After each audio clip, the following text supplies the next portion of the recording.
Welcome to today's webcast from the U.S. Forest Service and the iTree development team and the folks at the Davey Institute.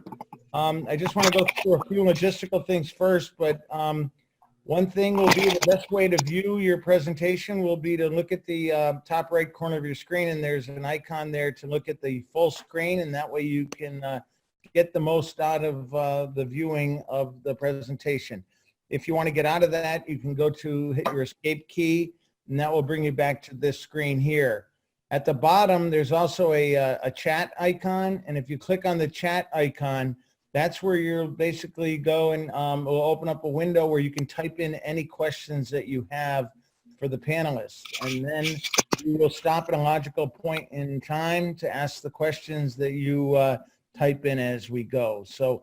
And if we need to, we can open up your audio depending on the time and complexity of what you're trying to ask. So those are the two things that'll make your web session more enjoyable for you. So today, my name is Dave Boloniars, and I'm with the Forest Service Northern Research Station. And we have some great guests with us today. I'll be turning it over in a minute to Krista Heinlein from the Davey Institute and the U.S. Forest Service. And then with us, we have Robbie Colville from Cornell University and the Davey Institute. And then we have Dr. Reza Abdi from the Colorado School of Mines and State University of New York in the Environmental School of Forestry. And then standing by in the background, we have some of the Forest Service, the Davey team led by Al Zelaya. So Krista, we're going to be presenting from here on iTree Hydro Plus.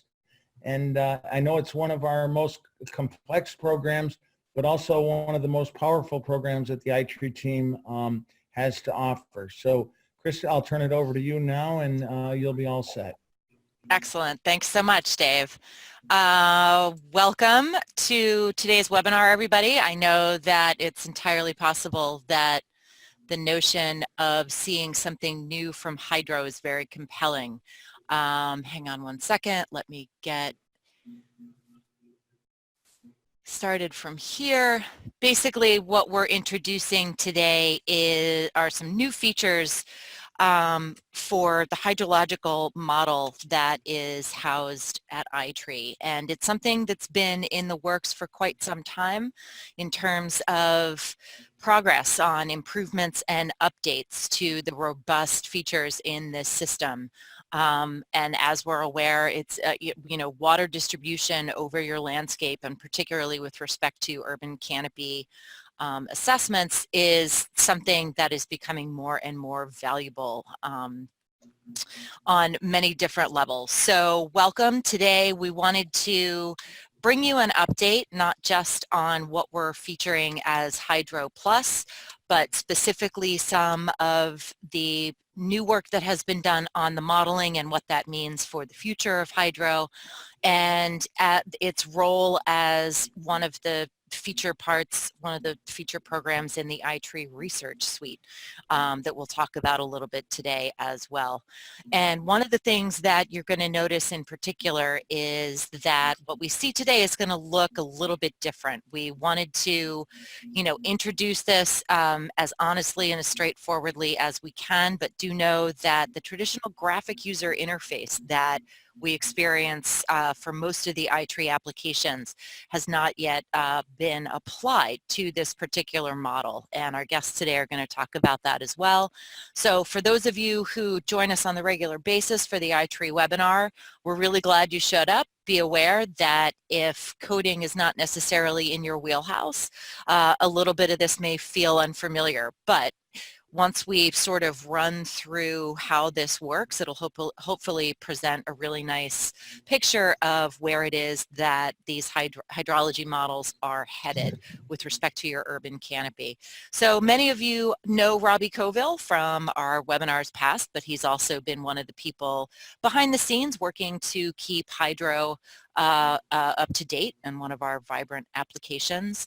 And one of the primary researchers is here today. Dr. Reza Abdi is currently working out of SUNY, SUNY ESF up in Syracuse, and he's also previously with the Colorado School of Mines, so potentially still with them as well. I shouldn't say that. But I'm going to go ahead and let Robbie introduce us, and with that, we'll be able to take a look. Oh, I need to stop sharing. There we go. Yeah, thanks for the great intro, Krista. Oh, sure. Thanks for being here. And same to all of our attendees. Hopefully this is fitting for the day, a little bit of a scare, users beware. But although this is going to be a little intense, the research suite overall, Hydro Plus, there's still a lot of potential that this opens up for advanced users and for collaboration and getting the latest R&D out there. So I'm excited to share this all with you. We're going to go through the research suite and what that is, what that means. I'm going to introduce Hydro Plus.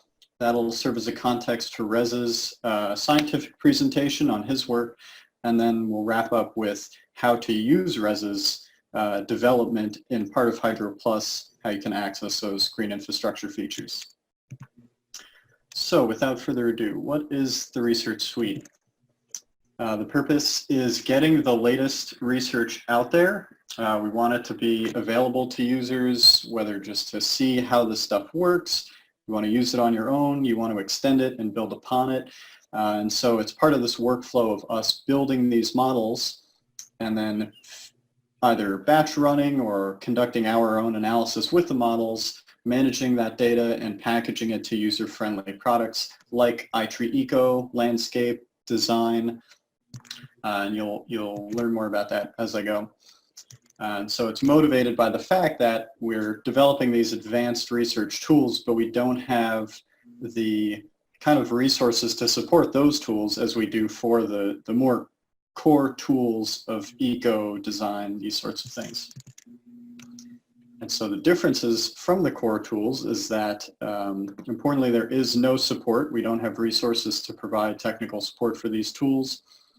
They do take more expertise overall, just environmental science expertise to understand them, and a little bit more computer skills to operate them. A lot of them are from a command line interface and do not have any graphical user interface, which is generally very helpful for people, the GUI I mean, so not having that can be a challenge. And they're also packaged individually, as you'll see here. So what tools are packaged in the research suite? First is iTree Buffer. It's a nutrient hotspot model, which you'll be hearing more about in the future. And this is a really exciting model looking at how runoff capacity in any given place and the downstream buffering capacity both influence how likely a specific place is to contribute nutrient excess to a discharge point. So we're highlighting these hotspots here. The Cool River model, you'll probably hear more from Reza about that. It's a stream temperature model looking at how riparian buffers affect stream temperature, and that ties into many different things: water quality, habitat potential. Hydro Plus is what you're going to hear mostly about today. It's called Unified Hydro as well. That's because it's unifying the code for different models into one core place, so that if we have an air temperature model and a hydrology model that both depend on evaporation functions or interception, we have one line of code for interception. Well, more than one line, but it's the same code for both models now. So Hydro Plus is that package I'm going to tell you more about. And then the last two tools, energy is going to be an enhanced iTree design, heating and cooling benefits model, and then the tree compensation calculator to estimate replacement costs for trees. So where do you find all of this? On the iTree website, if you go to the tools page, you'll see the research suite towards the bottom. It has its own front page where you'll find each tool and some more information there: documentation, peer-reviewed publications, the code, and some sample input and output. Not all the tools are available. Buffer and energy are still in the works. Some are available, like Cool River is actually the first first part of the research suite to come online, but it is still in the works. It will be much more user-friendly in the future and probably built into Hydro Plus. And then some are ready to roll. Hydro Plus is one of them. Tree compensation is another. That calculator is very simple. Hydro Plus is maybe the least simple, but powerful, as Krista noted. Let's get into Hydro Plus. So similar to iTree Hydro, the user interface you might be used to, it's estimating the effects of land cover change on hourly stream flow and water quality, but also has more to it. So it's got this cool air model, which we'll present about another time. We've had some content on it, but more to come. And so it's coupled right with this hydro model, looking at how changes in tree cover, impervious cover, other land cover are going to affect all these ecological processes related to hydrology and air temperature. So what are the differences from the GUI you might be used to? We used to say that this user interface was the most difficult iTree tool to use, but it's one of the easiest hydrology models to use. And over time, I've found that is more and more true. We're probably taking that to another extreme now with Hydro Plus. So the GUI, as we've continued developing the model behind it, we've had to shift our resources from supporting the GUI and developing that interface to focusing on the research and development for the actual model itself. So the GUI is now inactively, its development is inactive. If we do come across funding or support to focus on that interface itself, we can pick it back up. But for now, the interface is mostly going to stay as is. It's not going to have the latest research integrated into it. But the interface is still there. It's relatively user-friendly if you want to go that route, and we still have some technical support available for that. Hydro Plus is that back-end model running in the GUI. And so I have the screenshot of the model status page when you're in iTree Hydro, and I'm showing that it's actually the same output that's coming out of a command prompt when you run this Unified Hydro EXE program. So just pointing out again that the GUI is running Hydro Plus in the background. Now we're just stepping away from that sort of front-facing GUI and focusing much more on this active research and development that's going on and getting built into Hydro Plus. So it runs from command line, does take a bit more expertise to use, and we do not have the capacity to provide tech support for this. But we do have documentation, we do have some examples, plenty of test cases, and we are actively developing it. So we are interested in improving that and helping ourselves make this user-friendly, or at least researcher-friendly. And hopefully this presentation also brings you up to speed on how to use that. So who do we intend Hydro Plus is going to be used by? We're really thinking it will be for advanced users, environmental professionals, researchers who want to better understand the model that is behind these iTree hydrology and eventually air temperature estimates, or even potentially build extensions to the Hydro Plus model, which we've had some conversations about. And so it also gives you more control over what's going on in the model, both for your inputs and outputs, or what's happening in between. If you were ambitious, you could just dig right into the code, start setting up breakpoints, see where different processes are happening and adjust those. And that ties all into just letting users interact with these latest R&D activities. It's probably not suited for casual users or non-environmental experts. If you're coming from that side of things, you're better off using that end result of these R&D efforts, which you'll find in tools like Eco, Landscape, and the other core iTree tools. And if you want that land cover scenario assessment feature, the Hydro V6 GUI is still available and still valid. It won't be getting some new features, won't be improved over time necessarily, but it is still good for what it's been good for over time. So getting really into Hydro Plus, what inputs does it take? And I'll move through this a little quickly because we're going to revisit it again at the end, looking at green infrastructure. but it's all the same inputs used by the GUI. So if you were able to run the GUI, you have a folder like this that was on your computer with all the necessary inputs to run Hydro Plus. Yes, and so the GUI would present these inputs in a more user-friendly format in fields with some help text on the side, whereas now it's all raw text-based format.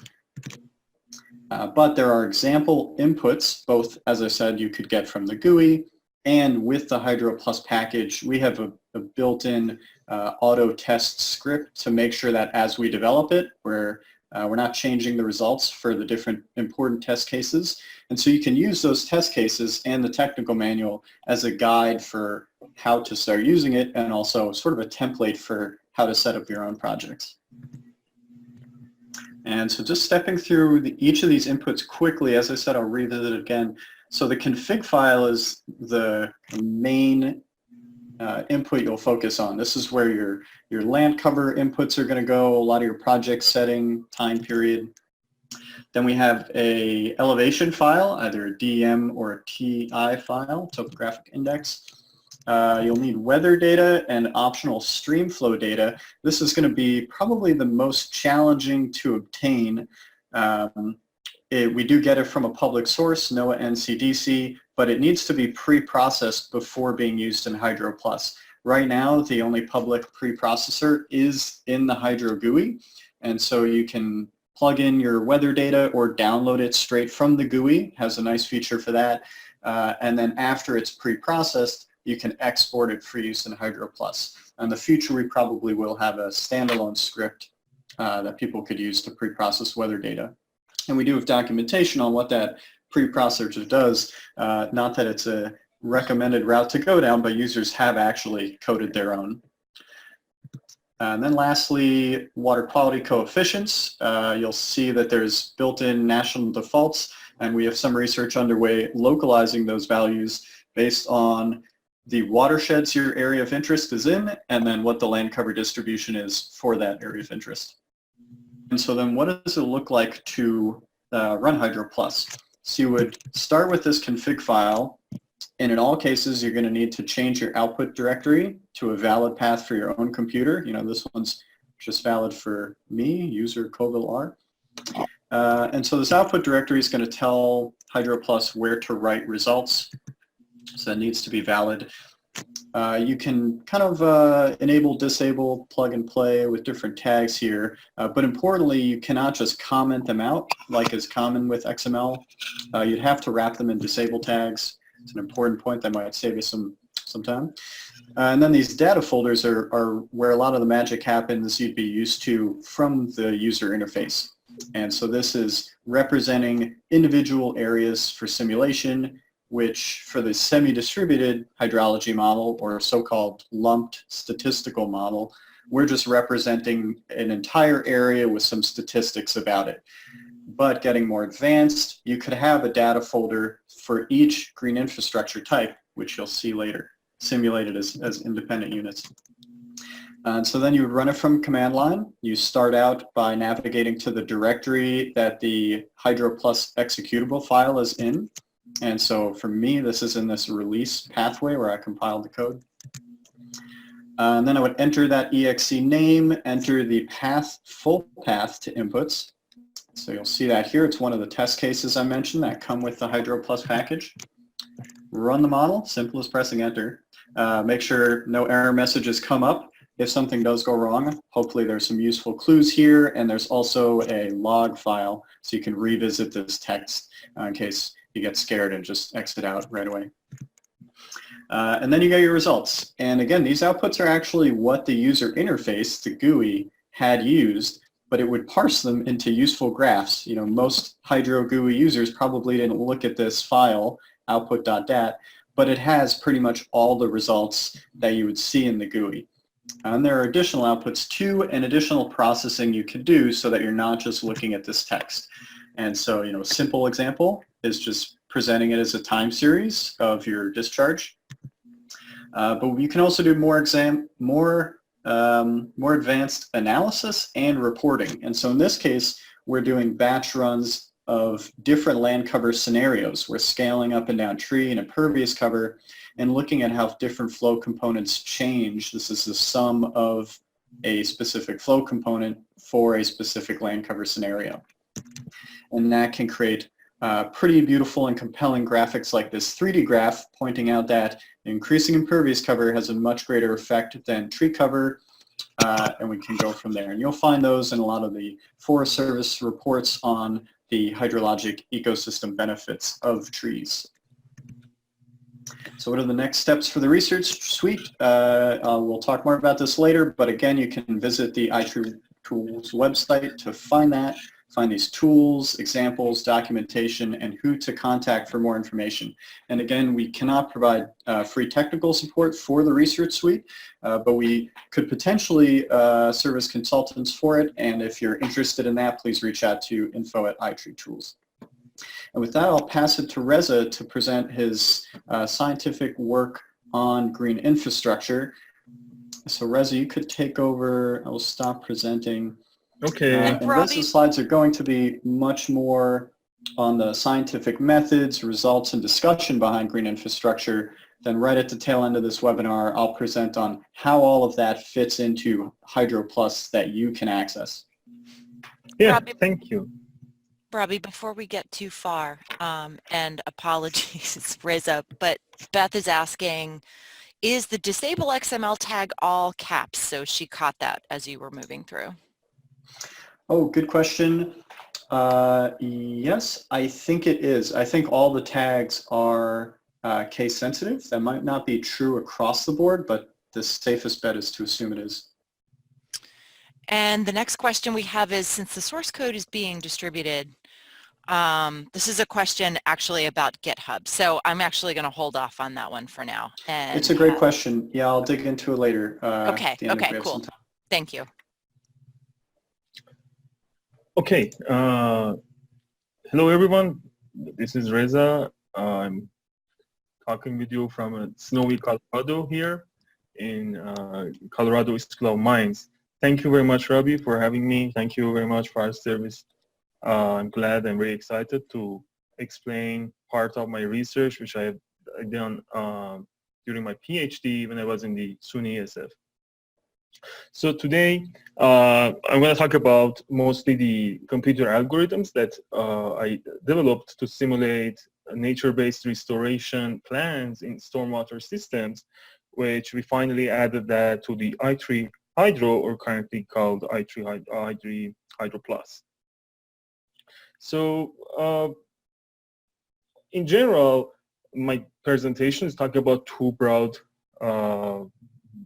targets. First is running and simulating iTree Hydro in sub-hourly and sub-basin runoff, and the other one simulating the green infrastructure devices. Having these two plans will let us to see the impacts of the nature-based restoration plans on our system. So as an introduction for the first half of my presentation, I'm going to talk about mostly the challenge that we have for running and simulating stormwater systems in urban areas, which needs actually sub-hourly and sub-basin runoff simulators. And the reason is we have a rapid oscillation and floodings in waters, and to capture that, we really need to be in like sub-hourly time steps to see that change. We know that we have this SWMM model, stormwater management model, with established simulator to see the impacts of the different kinds of stormwater systems on an urban area. But recently, based on recommendations from National Research Council, we really need a new generation of hydrologic models to mechanistically link the surface and subsurface systems. And iTree Hydro is one of those models, which I'm glad that I was involved with developing that model to simulate the system like combined, like having the surface and subsurface systems combined in a mechanistic way. So The research objective for this chapter is comparing updated iTree hydro model with the proven stormwater management, which doesn't have the built-in catchment hydrology, and demonstrate the capabilities of iTree hydro to simulate sub-overlay and sub-basin stormwater characteristics. As a general description of iTree hydro, probably you all know about that, but we have like 5 main routines in the code for iTree hydro, starting with canopy interception, which simulates the precipitation in forms of rain and snow, interception by vegetation canopy with a seasonally varying leaf area index. And then we have depression storage, which represents the pervious and impervious depression storages. And the third main routine for iTree hydro is evaporation and evapotranspiration, which computed using a modified Penman-Mantis equation. The fourth one is infiltration and soil moisture, which uses a modified green-empty routine with hydraulic conductivity, decaying with depths as an exponential function or power function. And finally, we have the semi-spatial distribution of runoff generation, which in this way, soil moisture and a water table depth is simulated using a top model routine representing the influence of topography on available soil moisture storage across the catchment. The distributed between, which is distributed between 30 different topographic index bins derived from a digital elevation map on the catchment. So we selected the Fort Collins in Colorado, an urban area with a total area of 11.7 hectares to compare the hydro and swim. And we simulated a 2-hour storm event with a return period of 2 years at a 5-minute intervals. We set the previous depression storage to 0 to keep the consistency between the hydro and swim, and the reason is the conceptual differences between swim and hydro in terms of the previous depression and previous area. And also we set the canopy cover in the case study simulation to 0 because iTree hydro has this canopy interception, but swim doesn't have that option. So we turned that off to keep the consistency. As you can see, we have like 6 sub-basins in our total area, and each one has its own percentage in terms of the impervious depression storage and impervious land cover and pervious land cover.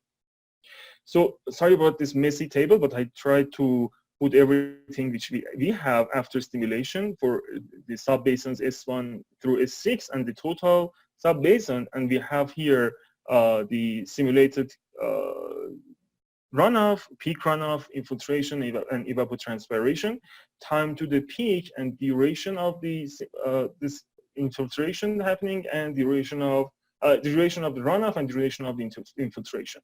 And here we have the results for our total watershed, and you can see that comparing with the hydro and swim differences, there is a small difference, relatively small difference between the simulations. In all of them except the evapotranspiration or the evaporation, which I'm going to talk about that in few slides, next few slides. Here we have the results for our sub-basins and for the stormwater runoff, and you can see that in S6, actually the simulated stormwater runoff is smaller compared with the others. And the reason is that in S6, we have a high percentage of pervious land cover compared with the other sub-basins. Here we have the stormwater runoff for that total area, and we have this hydro results and swim results for that 2 hours rainfall with an R squared of 0.97, and based on our statistical analysis, we see no significant differences based on a p-value of 0.62. In this slide, we have the infiltration for the sub-catchments, and comparing the S6 with the other sub-basins, you see that the rates for both swim and hydro are larger, and the reason is we have like higher pervious area, and we have larger infiltration overall in the S6 compared with the other sub-basins. This slide shows the total infiltration or accumulated infiltration for the over 11.7 hectare. And starting from this beginning of the simulation, you can see until the first 30 minutes, the swim actually overestimated compared with the hydro. And after that, for next 40 minutes, we have overestimation with hydro.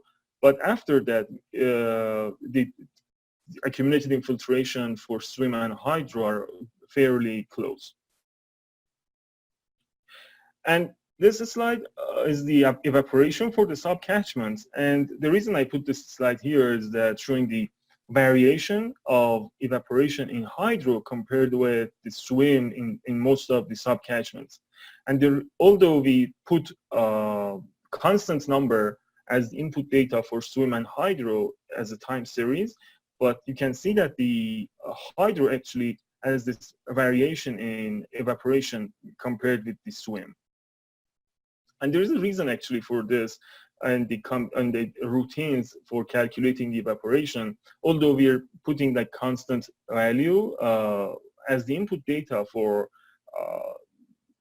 evaporation to swim and hydro, but hydro has two equations to distribute this and apply this diurnal change of depression storage or pervious depression or impervious depression storages compared with the maximum depression storage. And that's the reason we have this variation in the evaporation. So overall, I should say we can see that there is a good agreement between simulations in swim and hydro, but there are some issues. So iTree hydro model actually uses a 2-parameter surface flow diffusion algorithm for runoff routing, while we use the kinematic wave algorithm for swim in this study. And we finally saw that using the kinematic wave algorithm generally is better than that diffusion-based algorithm in iTree hydro, because that diffusion-based algorithm is based on two parameters, alpha and beta, in the model. And if user couldn't end up with right numbers, right values for alpha and beta, the model could generate wrong results sometimes. And so in this study, we tried to propose that it's better to learn from swim and apply this kinematic wave algorithm into the iTree hydro model. And I think it's part of the plans for my former advisor, Ted Endreny, to do this and compare and actually apply this kinematic wave algorithm in the iTree hydro model. And in terms of the evaporation, I mentioned about that. And there are some other reasons. Soil depths in iTree hydro model is first top 15 centimeters, but in swim is unlimited depths, and we have higher evaporation. And as I mentioned, diurnal circle in iTree hydro versus the swim constant value, meaning that we have that variation in iTree hydro results compared with swim, which is generally a constant number.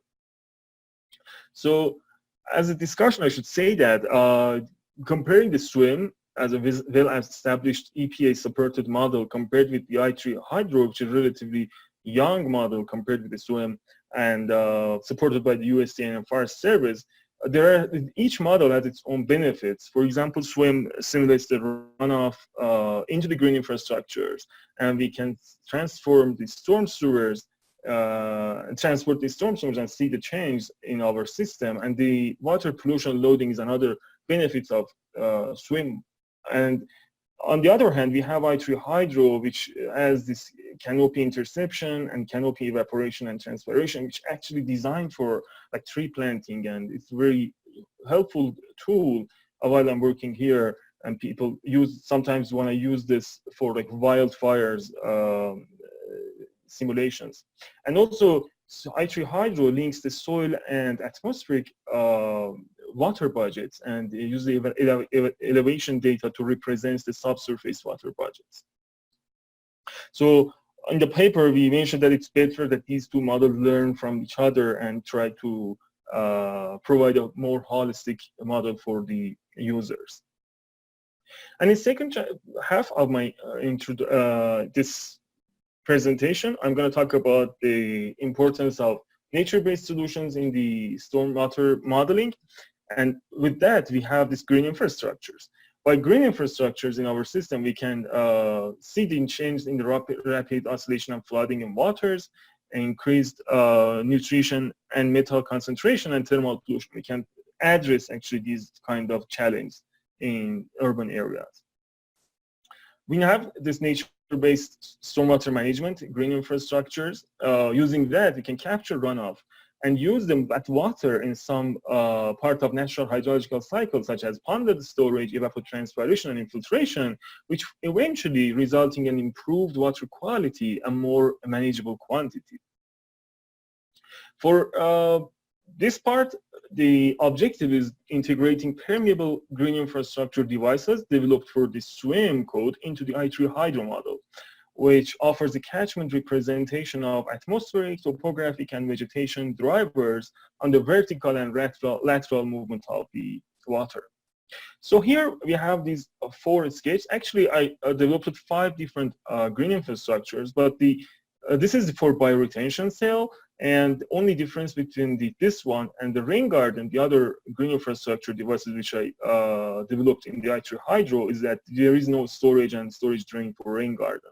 And we have this infiltration trench, which has the surface layer, storage layer, and this native soil, which actually is not part of the modeling, but we have this F3 as the exfiltration.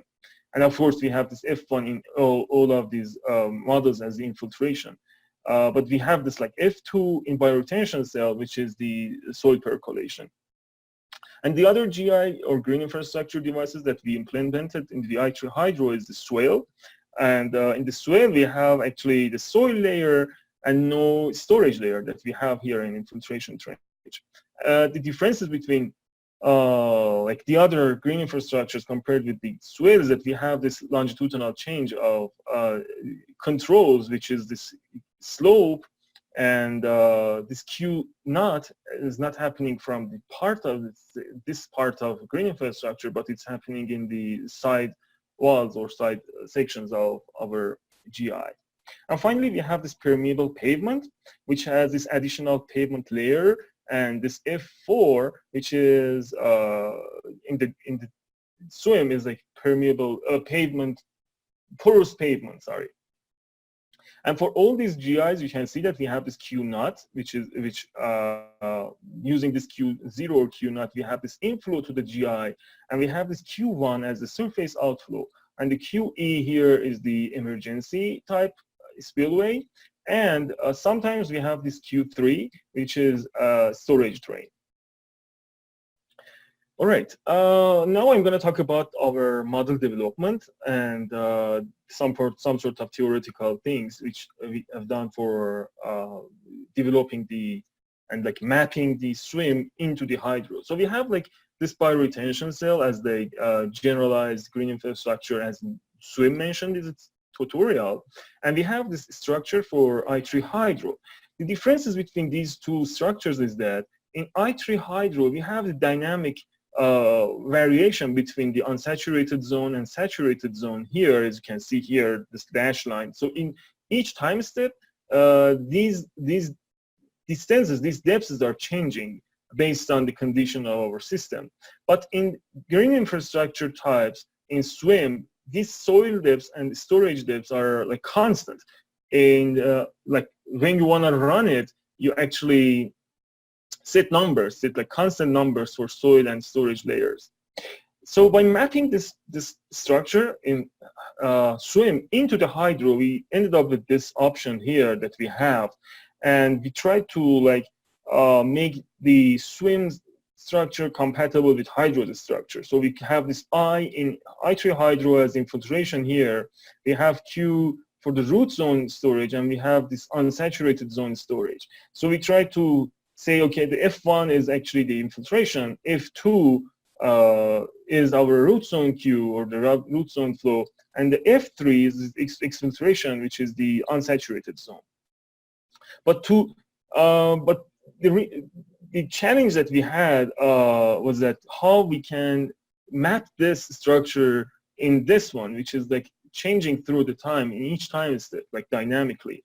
So to that, we try to update these three equations from SWM's 3 layers for surface, soil, and storage by applying this upwelling of water from the water table, these U terms. So that way, we can control the actual depths in soil and storage layers based on this differences between the Z terms, which are the local water table depths, and they're by comparing a maximum between this D2, which is the soil layer, minus DI here, that could be upwelling in soil layer, and similarly to the U1 and U3 and even U4 for permeable pavement, we updated these equations. And this ZI is actually it's here. It's a function of local soil moisture deficit and soil effective porosity. The other issue which we tried to solve and address it in updated iTree Hydro was this linkage between the bulk area and green infrastructures. So unfortunately in SWM, as we know, we don't have this connection between the green infrastructures and SWM.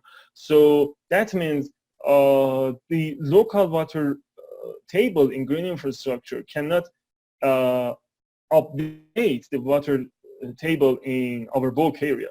So we try to address this, and we try to make this linkage between green infrastructure and bulk area through these equations. So we have, as I mentioned, we have this local soil moisture deficit. We defined a new one only for the green infrastructure, so local GI soil moisture deficit.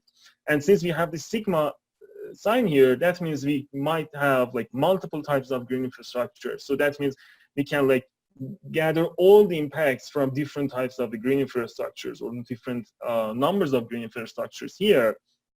And by applying that in this average soil moisture deficit of the bulk area based on its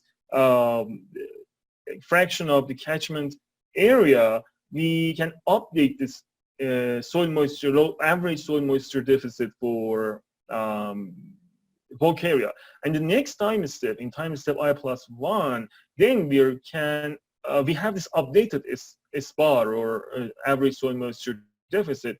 That means we can actually update, and we can see this linkage between the green infrastructures and bulk area. So for this one, we tried to test the green infrastructure for the iTree Hydro and SWM on only one sub-catchment of that larger Fort Collins urban area with an area of 2.75 hectares, same 2 hours duration with a 2 years return period, and in 5 minutes intervals. And again, we set the pervious depression storage to 0, and we didn't simulate the presence of the vegetation in our sub-basin. Here we have results for green infrastructure types for bioretention, rain garden, infiltration trench, swale, and permeable pavement for the EPA SWMM and iTree Hydro. And this is the differences between calculations for SWM and Hydro. There is small differences in terms of percentage between these two different models. And another messy table, I'm sorry about that, but here we have again the detailed results that your users can get from detailed results of SWM as well. But here we have the results for iTree Hydro, and of course the SWM and their differences for bioretention cell, rain garden, iTree, infiltration trench, and swale and permeable pavement. And Q0, as I mentioned, is the inflow to the green infrastructure. Q1 is the surface outflow. Q3 again is the storage drain. F1 is the storage infiltration. F2 is the soil percolation. F3 is exfiltration to the native soil, and finally F4 is the paved percolation. And you can see that this is not just applicable for green infrastructure types other than permeable pavement, and sometimes we have not applicable for other terms. For example, here we have this one as the infiltration trench because we don't have any soil layer there. we tried to run this bioretention bioretention system for 1 year of 2018 with and without green infrastructure in the iTree hydro, and overall we saw that the differences between the with GI and without GI is like 32% change. So we have this untreated here, meaning that we're not sending 100% of that S4 to the green infrastructure, but we're sending like portion of that, which here is like 80% of that. And we have the surface outflow, which is the Q1, and storage drain, the Q3. Overall, we have this total runoff compared with this no GI total runoff. We have this 32% decrease in total simulated runoff. Here we have these like interpreted, I would say, graphs from our simulations showing the difference, like dynamics between layers, and there are really interesting connections between these parameters. Here in the bioretention cell, you can see we have this rain event, we have this inflow coming in, and immediately we have like, not after like a time lag actually, we have the surface outflow and storage drain happening in like 12 hours.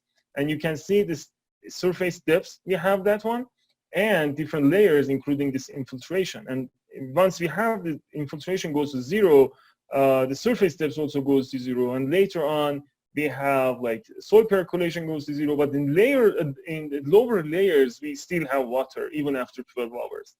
And here we have this total inflow and total infiltration. And there is a like relationship between these two compared with the other GIs we will see. Here we have the rain garden, and meaning that here in this figure, although we have inflows, but we don't have storage layer drain. As I mentioned, in the rain garden, based on SWMM's definitions, we have no storage drain, but we do have surface outflow. And compared with the bioretention cell, because of the KSAT, which is designed for the SWMM, in the SWMM tables, we have like lower infiltration rates for rain garden compared with the bioretention. This slide shows these three figures for results of infiltration range. And interestingly, you can see that there is a very small differences between the inflow and storage drain. It's happening here too. And the reason is that the storage layer's permeability is very high, and everything which comes in immediately, or not immediately, but after like a small lag time here, goes down to the lower layers. And we have this exfiltration here, and once we have like storage drain, exfiltration goes to 0, there's a like connection between that one and storage drain as well. And as I mentioned here, based on this figure, we can see that yeah, everything is from Q naught immediately turns to the like F1. And in the swale, we have no storage. We have surface outflow, but again with a small lag time here, delay time, and very small value for infiltration. So here you can see that the infiltration, it's happening, and then we have surface depths, which is not that high, but since we have small portions of as the infiltration, most of that is like surface outflow. You can see that here in this figure. And finally, we have this permeable pavement layer. And as I mentioned, we have two additional layers, which I'm going to show you in the next slide. And in this one, we have the inflow again, similar to the others, and we have the storage drain, no surface outflow. And another reason for this is like higher permeability in permeable layer. That's the name of that. So we have no surface outflow, and very small actually surface dips compared with the other like bioretention cell green infrastructures. And you can see that there's a like again connection between these parameters in the model.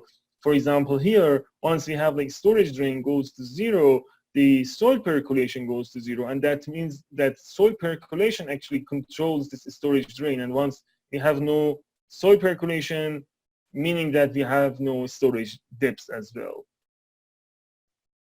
And here, again, the infiltration trench, a good connection between inflow and infiltration.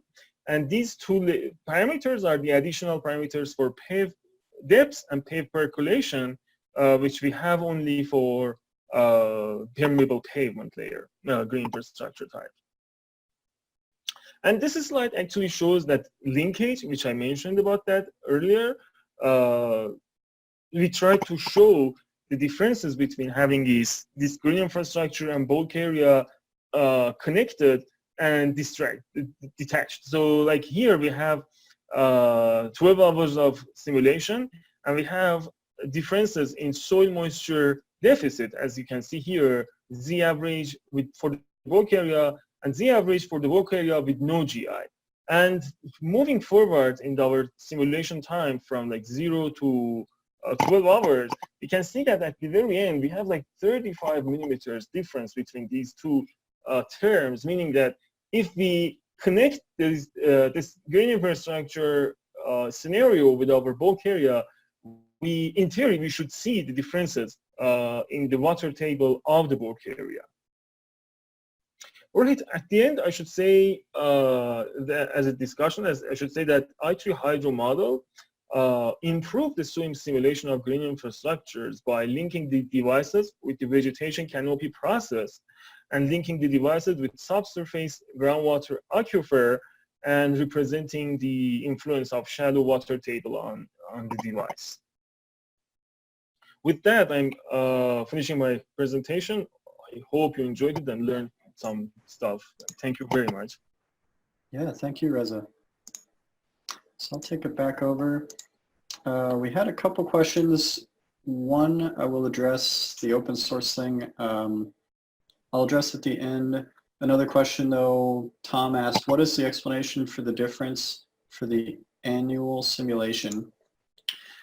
And is that for green infrastructure, I imagine, because the other, yes. Without GI, there was not much difference. Right, right. And so if it's this difference, Reza, maybe you can expand on it, but I think the key point there is that difference between hydro and SWMM in handling evaporation. Yeah. One constant value versus our more dynamic potential evaporation. Yeah, exactly. And in our updates to this model, we are going to actually turn on the vegetation and see the change in the evaporation, because we argue that in SWMM, actually, we don't have that much evaporation from a vegetation coverage, because we try to add this canopy interception in hydro and see the real change in our watershed and simulations by applying the vegetation. Thanks.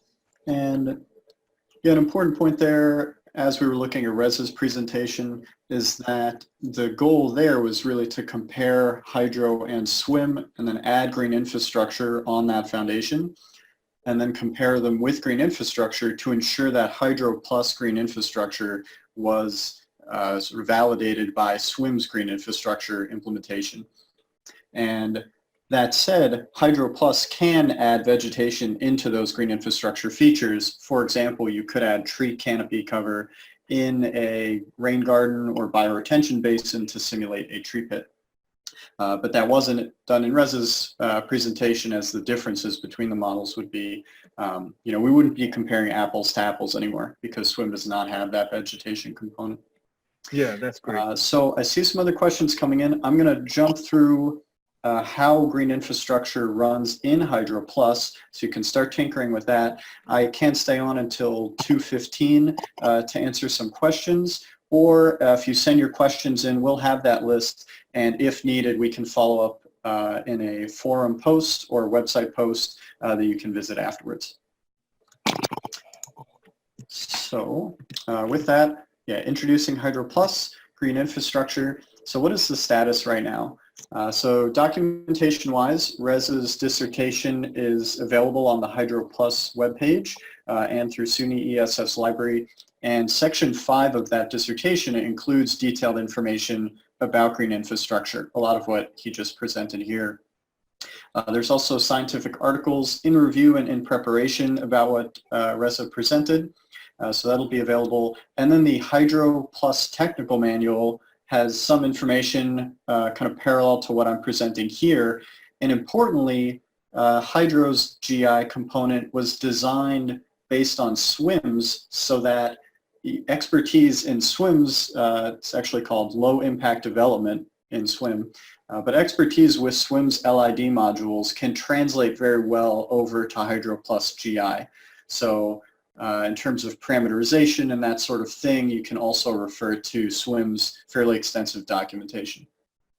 Availability and code, the permeable GI features, which Reza just presented, are in the code and in test cases. There are also impermeable GI features such as green roofs and rain barrels, so green infrastructure that's not in contact with native soil. And that is in the code, but is not yet in test cases or in the upcoming publications. And so with that said, additional development is continuing to refine the enabled GI configuration files, make those more user-friendly and clear, as well as to enable those impermeable GI features. So how do you get started with Hydro Plus GI? You can go to the Research Suite page, Hydro Plus page, and that will include the code, which has GI built right into it in the statistical hydro model. And that's importantly in the latest available Hydro Plus package. So there's a stable version of Hydro Plus, and that aligns with the Hydro GUI so that the two are not just comparable, it's actually the GUI is using that same file. So you can see the code that the GUI is using. But that does not have green infrastructure. Only the latest Hydro Plus includes that research and development. And then experiment with running the GI test cases. When you get started with Hydro Plus in general, as the technical manual says, we recommend you start out with just running some test cases. Make sure you get comfortable with that, and then you can use those as a template or as a guide for your own project creation.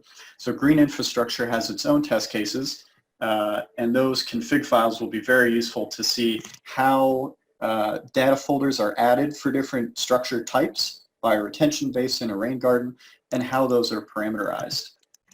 And so once you've gotten comfortable with those test cases, you can then design your own GI scenarios, run them, explore results, maybe build on your own analysis, or even explore the code in more detail if you're interested in that. And so again, you can refer to the publications by Reza Abdi and his advisor, Dr. Endrani, who's one of the original hydro model developers. And you can also refer to SWMM LID documentation for some help with parameterization. And so what do the inputs look like? This is the config file, and it's highlighting the data folder for a bulk area. And this is the kind of general hydro semi-distributed simulation area. And then scrolling down, you'll find a data folder for bioretention basin. And you can add more data folders. So each data folder represents an individual structure, or it could be kind of aggregate statistics, again, that lumped modeling of all structures of the same type. So same way we're simulating the entire bulk area with some general statistics about it, you can simulate all bioretention basins in an area of interest with their average statistics, aggregate statistics. Or you could add a data folder for each individual installation if you want to go that route. And so you'll get the same kind of outputs from the regular semi-distributed hydro run, but you'll also get a water balance CSV file for each green infrastructure type you've run. And so that has headers that correspond with the diagrams Reza showed. And the technical manual can guide you to where to find that information in Reza's dissertation to help you parse through those outputs.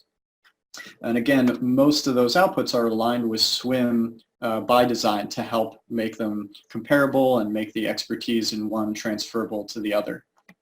All other outputs that you'll find in this output folder are representative of that bulk area, which Reza showed us before in a diagram, which is also here. And so this is some extra processing. Reza was showing us these charts, but it's the kind of things you could do with those raw green infrastructure outputs I showed you, looking at green infrastructure effects alongside those bulk area outputs, or more detailed results for processes within the green infrastructure types. And so again, next steps there, I recommend going to the Research Suite page, looking at the HydroPlus tool, available documentation there, and start with the test cases and the technical manual, see how it feels, and it's a good jumping off point for creating your own projects. And again, if needed, reach out to info@itreetools.org about consultation inquiries, but we cannot provide free technical support for Research Suite tools. And so we're right around the end time.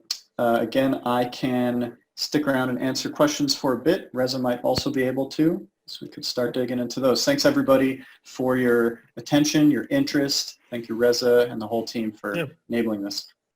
Robbie and Reza, this is Dave Boniars. You've got a couple questions, so maybe for folks that can stick on the line, maybe you'll be able to answer those for us, and we'll be recording this, so you'll get a replay for the folks that might have to leave. But excuse me, if you look on your question and answer, each of you or Robbie, this one comes from Naomi over in Europe. It goes, what would iTree need for this to be available for European researchers? And also, she says, to facilitate work we are doing in urban forestry and improving the support of growing trees into maturity, I was wondering if such site preparation strategies as soil trenches on root paths might incorporate it into green infrastructure test cases. So those are the two questions she has. I don't know if you... Yeah, those are good questions. I'll start digging into those.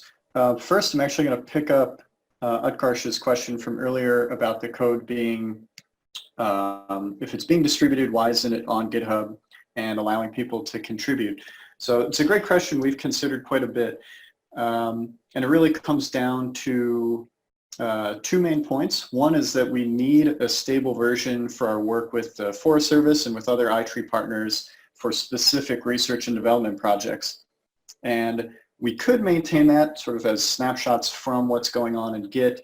That ties into the second point, which is that managing version control for all of this and development for all this is takes up a lot of the capacity for a team. You know, these are free tools, so it's really based on grant funding for specific R&D projects. And so because a few of those projects are underway at once, we've decided to kind of keep version control within our own server, within our own team management.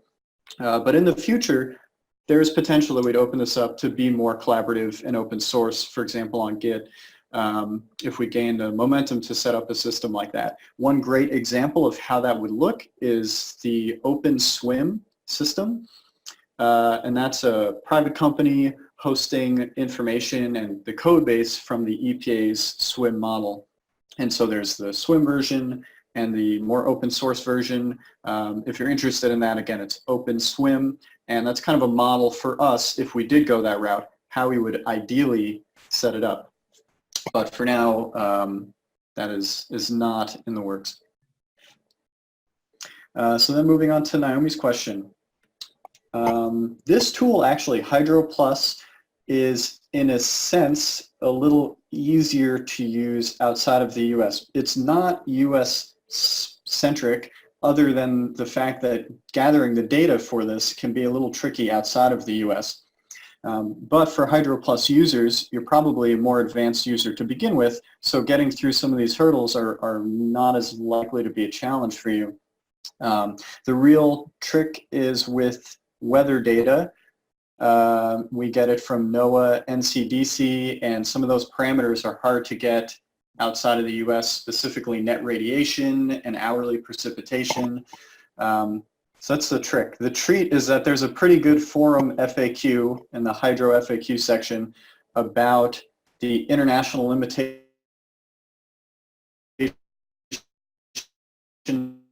of the hydro GUI. If you look at links to weather data, that can set you up pretty nicely to overcome those hurdles for Hydro Plus. And moving on to the next question about root paths and soil trenches, I'm interested in your thoughts on that, Reza, as well. But I think some GI types reflect that. For example, thinking of a tree pit with structural soils, I think you could parameterize a bioretention basin to look a lot like, or to represent well, a tree pit with something like soil trench around it, or structural soils, if that's what you mean by root paths. Yeah, I would say, yeah, in theory we can do that, and we had this discussion with Ted when we were developing this tool to make it like having like only one green infrastructure type and make it like super flexible to different kinds of GIs, or creating like different samples, like some different structures for each green infrastructure. Of course, we can play with like KSAT or suction head or these kind of variables to change the infiltration, or remove the root zone depths to like get rid of like soil layer, this kind of stuff. But it's possible, I would say. But again, since we were trying to compare with SWMM, we decided to like be exactly similar to the SWMM's code, and we tried to map it in the iTree Hydro. But I would say yes, that's possible. Yep, takes some creativity, but possible. Thanks, Yes, Reza. of course. Next question is it possible to get a copy of the slides? And I should have emphasized this earlier. Definitely yes. This presentation will be on YouTube, hopefully very soon, definitely in November. And I will post a copy of the slides as a PDF. There's additional slides on here that we skipped over about iTree Buffer and iTree Cool Air, the nutrient hotspot and the air temperature model. So these slides are hopefully a good resource. This presentation is hopefully something people can revisit slower than we've presented it. And so I hope that's helpful. And then kind of jumping ahead to a related question, is there an XML schema definition for the configuration file?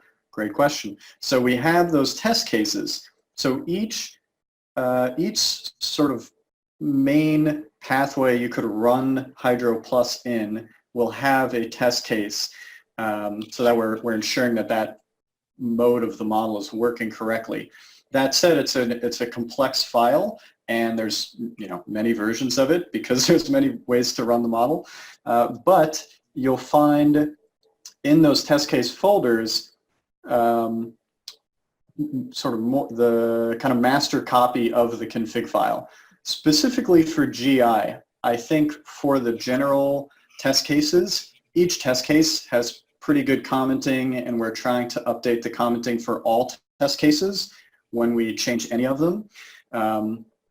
But for GI, because there's all these different structure types, and the parameters vary for each of them, there's I think a master copy config file within the GI test cases that has the most thorough commenting on all the parameters.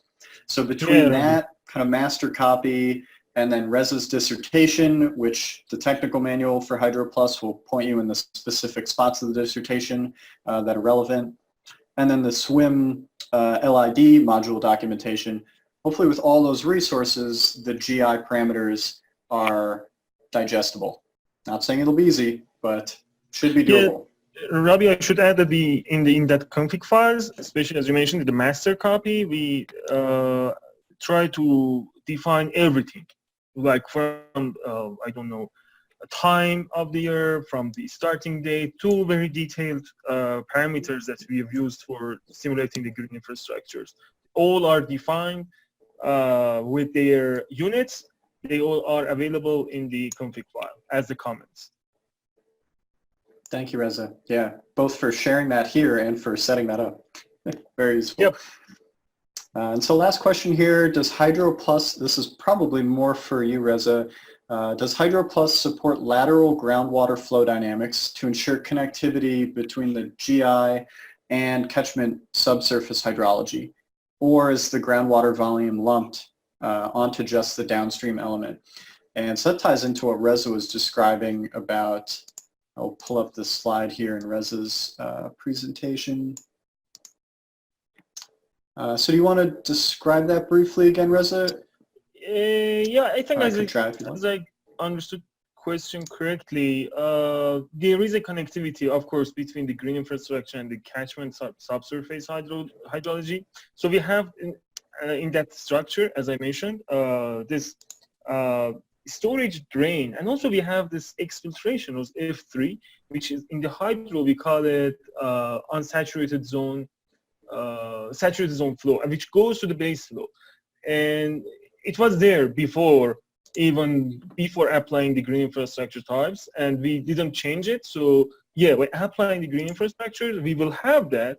But again, it depends on the design type that we want from the green infrastructure. We might want to have that, or sometimes the designers don't want to have green infrastructure, green groundwater in their GIs.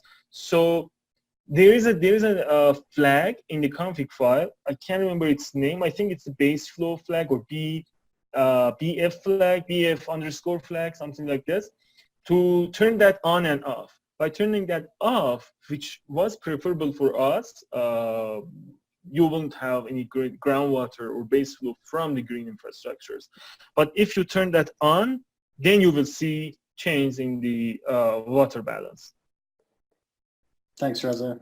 Yeah. Yeah, and I also interpreted the question to be about how the topographic index, the soil moisture, is updated for the topographic index in the bulk area based on each green infrastructure area's local soil moisture deficit.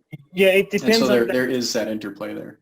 Yeah, it depends on the topographic index. And again, in config file, we can put the TI bin of that location for the green infrastructure per each device. And then that means we will see the change only in that topographic index or TI bins. Right, thank you. Robbie and Reza, thank you both so much for your work on this effort, as well as the information today. We've had a number of people describe, first of all, a number of people have already expressed their thanks, and others have said that they thought this was really awesome. So, you know, for as technical as I know you guys feel this is, I think that you both did a really good job of breaking down how this plays out and how this can be useful. Reza, I know you were worried about your tables, but I think that I can speak for a lot of people and say that your graphics do a really nice job of making the rest of us realize we're not crazy when we realize how challenging it is to talk to other people about all of the different things that precipitation does when it reaches the ground, and even before that. So, but just thank you so much for bringing this to our webinar group today, and for your ongoing work on the program. Yeah, thank you very much. Yeah, it's helpful, and again, this is available afterwards too to revisit or share with others. Yeah, hi everybody. This is Dave Onaires. Great job, everybody. Thank you, Krista, for facilitating, and thanks to Reza and Robbie for a great presentation. And thank you for all your great questions that you have. As we said, Robbie will, on the iTree website, the replay should be on the iTree YouTube channel, as well as some support materials and contact information for everybody is at our resource page on the UNRI site. And then for the CEUs, you can just go to unri.org/CEU. The quiz is already available for you. And then the final thing is we're hoping that you would join us. I think our next webcast is going to be on debate, still to be figured out, but we're doing it early because of the holiday. Thanksgiving Day shows up when we're supposed to do it. And so November 5th is our tentative date, but we'll get that. That would be next week, Dave. I'm afraid not. Oh, wait, I was looking at December 5th. Sorry. Yes, we are going to try to come back to squeeze something in before the end of the year for sure. Yeah. Okay. So I'll get you the date for that. Everyone will get invited back, and we'll have everything else up there as far as our resources. And Reza and Robbie's contact information, as well as the replay of the webcast. So you can just click on that. So don't forget, if you need the CEUs, go grab that. And thank you all for joining, and thanks for many of you for staying late. We appreciate it. We'll see you next time. Thanks, everybody. Thanks. Bye, everybody. You too, Bye. Dave. Thank you. Thanks Bye. all. Bye.